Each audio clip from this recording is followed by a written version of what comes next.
The Borders, a place of quiet, natural beauty. Over the centuries, it's had a checkered history, and folk here have seen many changes, and not all for the good. But let's take a look at the Ettrick Valley and what's happened over the past 3 decades. Over the centuries, the rolling hills of the Borders were the hunting grounds for Scottish kings, lords and noblemen. The Ettrick Forest was the most renowned hunting area in Scotland. In the 18th century, the birch and oak trees were stripped from the hills and valleys, and sheep were introduced to where the stags, hinds and even wild goats roamed. Over the next 200 years, the sheep formed the revenue that kept the valley solvent. It was always a hard life for the farmers and shepherds and their families. In 1960, the farmers and shepherds were shocked at the swift progress of the tree planting, which arose because of the government grants and subsidies. Timber-based products became a more viable proposition than sheep, turning the new forest in Ettrick into a huge enterprise. The sheep and shepherds were forced out by the sheer scale of the operation. This one act halved the population of this and other valleys in the Scottish Borders. On a trip down to Ettrick, I happened to view a film by Andrew Gardner called Where Will We Be When the Trees Grow? That was filmed 40 years ago. The trees were planted at that time and now have grown. This documentary tries to shed some light on what it's like now. I'm here today to meet Valerie Barry, a farmer's wife with 2 children brought up in the valley. Good morning, Mrs. Barry. Hello. I'm here for information on the Ettrick Valley. Have you got time to talk to me? Lovely, yes, of course, come away in.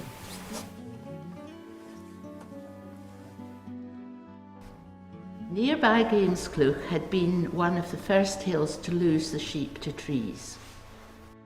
Within 10 years, all farms in the Tema tributary and the north-facing Upper Valley hills were planted. The school numbers plummeted to 7.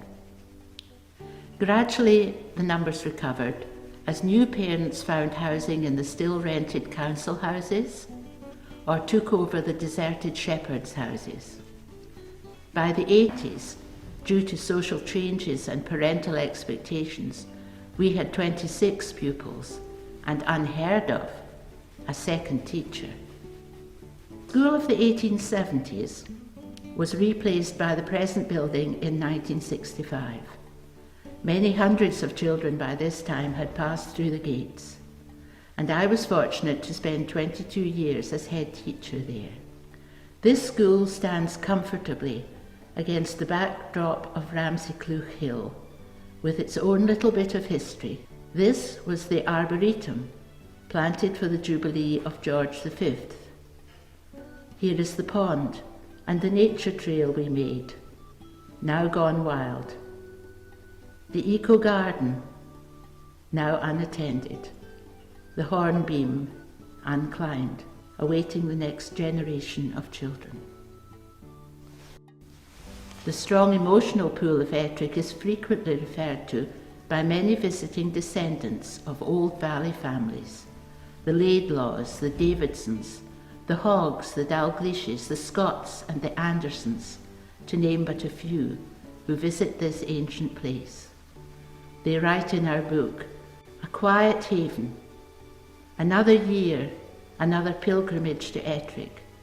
Such peace and tranquility, a place of living history. I'm Ward, and I've been driving this school bus since 1993 tracts, and over the years the amount of children in the valley has got less and less. There used to be feeder cars and taxis to the bus, and then the bus went to Ettrick Bridge, and then a larger bus took them down to Selkirk.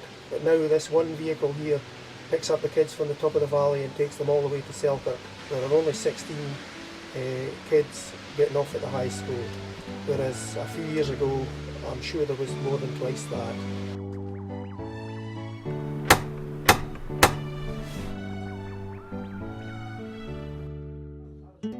Hello, Andrew Fleming. Hello.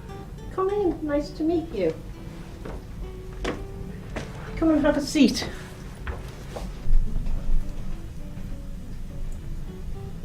Hi, I'm Megan Gordon.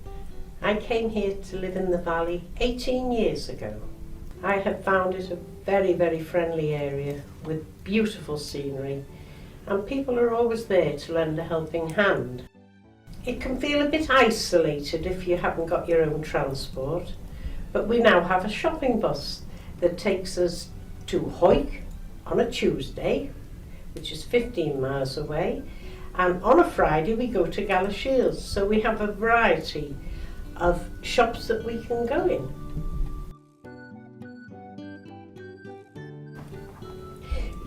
Without the council transport, people like me wouldn't be able to live here. Peace and tranquility comes at a price. The nearest doctors is 15 miles away, and the hospital is over 20 miles. The feeling of isolation is felt most when the telephones go down, as we all have mobile phones, but we can't use them in the valley.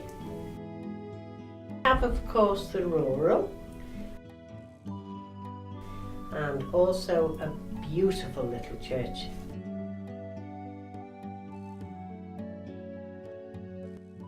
I'm Anne Blundell. I'm the current president of the Ettrick branch of the SWRI. Ettrick Rural meets on the second Tuesday of each month in the Boston Hall. At present we have 25 members.